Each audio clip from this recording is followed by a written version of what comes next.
So I've been playing The Elder Scrolls V Skyrim for over 1.5 months now. And in that time, I've noticed a lot of great things. Obviously also some things that I didn't quite like. But from all the good things that I noticed, there was this one part of the game that completely stunned me. And after playing video games for over 15 years now, I've rarely seen games that do that one part as well as Skyrim did. And while this part isn't a very obvious one, you can't see it right from the get-go, it is one of the most important aspects in open world games. And I'm talking about the exploration of Skyrim.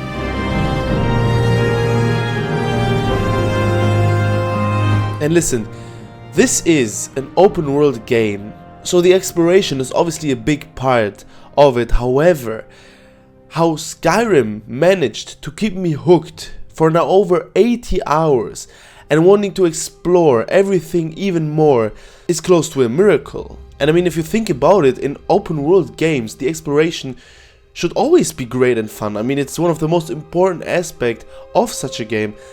However, most open world games that I've played in recent weeks and years didn't really match my expectation when it came to the exploration. However, Skyrim absolutely nailed that aspect of the game, and there are certain reasons why that is. On one hand, we gotta admit that while Skyrim's open world is definitely a beautiful one, it is not comparable to other open world games when it comes to the size of them. You know, when you look at modern open world RPGs, I mean, if you just look at Valhalla, for example, Assassin's Creed, do you really feel like you want to explore the open world after 10-15 hours? Of course not.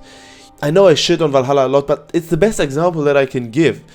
When you have such a huge open world, it kind of feels frightening to see all that size and all that scale that you can explore. It may be fun in the beginning, but after some time it starts to get boring real fast, because a lot of developers go through quantity, so making the open world big and bigger so they can promote it instead of actually focusing on the quality and putting actually interesting stuff inside this open world. And while Skyrim may not be as big as other open world games, it still has a breathtaking scope. I mean, just look at these vast and diverse landscapes, you know, they immediately capture the player's eye. And you have towering mountains, snowy regions, you have forests, meadows, ancient ruins, and every corner in this world feels quite unique and just begs to be explored. Obviously, it also helps that the game looks very good. I mean, that is a pretty big advantage for the game. But however, one of the biggest aspects why the exploration of Skyrim is as good as it is, in my opinion, are the hidden details and secrets of this game. And what do I exactly mean by that? I talked about it a little bit in one of my Skyrim videos that I made. The world in this game is absolutely filled with subtle details and hidden secrets. Now these can be things like chests where you actually find stuff that you're going to use, not like in most games where while exploring you find weapons that you can basically just sell immediately because they're not of any value to you. You actually find things in those chests that are quite valuable. And you know, while discovering dungeons, it actually feels like you're getting something out of it. You know, you're not just killing enemies in there, you're actually getting rewarded through, as I said, chests. Sometimes you just find a book with a better story than most novels nowadays. It just shows how much passion flew into this game. Or you just go into a cave and find a big cult that is trying to resurrect a fallen villain. And that is really an outstanding aspect that Skyrim does, in my opinion, and actually rewards us for exploring and for being curious, because that's what open world games should be like. In open world games, you shouldn't play them where you just do the quests and go straight to your destination.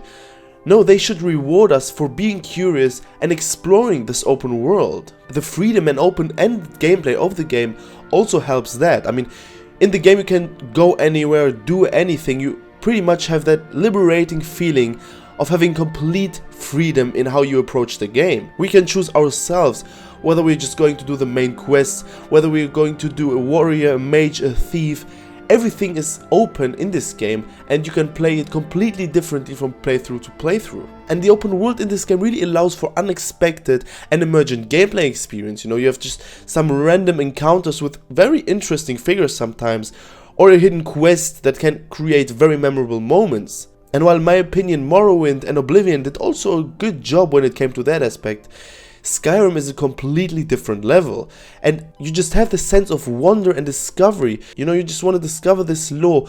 I mean, the exploration, so how you explore this open world, is tied very hardly to uncovering the rich lore of Skyrim. You know, the more you discover the world, the more you learn about the lore. You know, whether we just go into a tomb with rich story and rich lore in it, or we just discover some ruins, or piece together a history of the world through books and dialogue with NPCs, you know more and more about the lore and about the history of this game the more you explore the open world. And you know, I myself, when I play open world games, I really have the sense of this adventure. You know, when I see something in the distance, I really want to explore it. It's the same thing when it comes to real life, but in video games as well.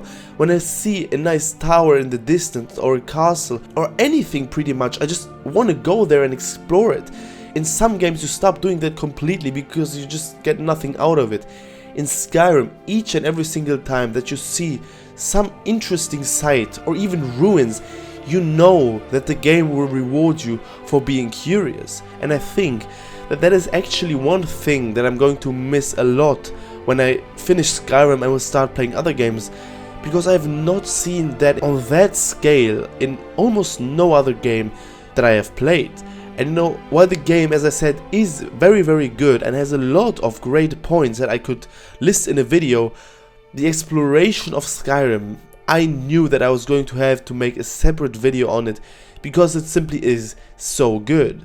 But you know, obviously that point is also very dependent on our playstyle. You know, as I said, I am a guy that likes to explore the whole world, that likes to do all of the side quests in one game. And maybe if someone just does a main quest, they don't get that feeling at all.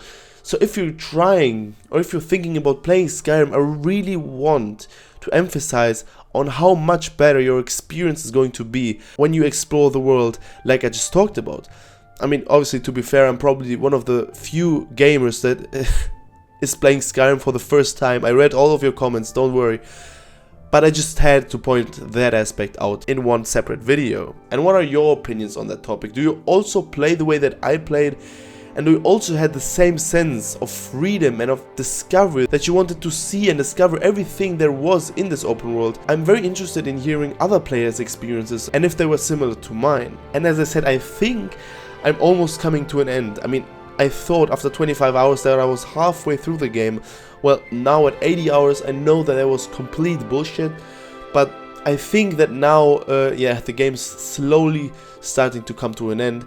So the review of Skyrim will be coming shortly, so subscribe to the channel if you don't want to miss that one. Alright guys, that was it from me in today's video. I wish you all an amazing day. I'll see you in the next one. Bye bye.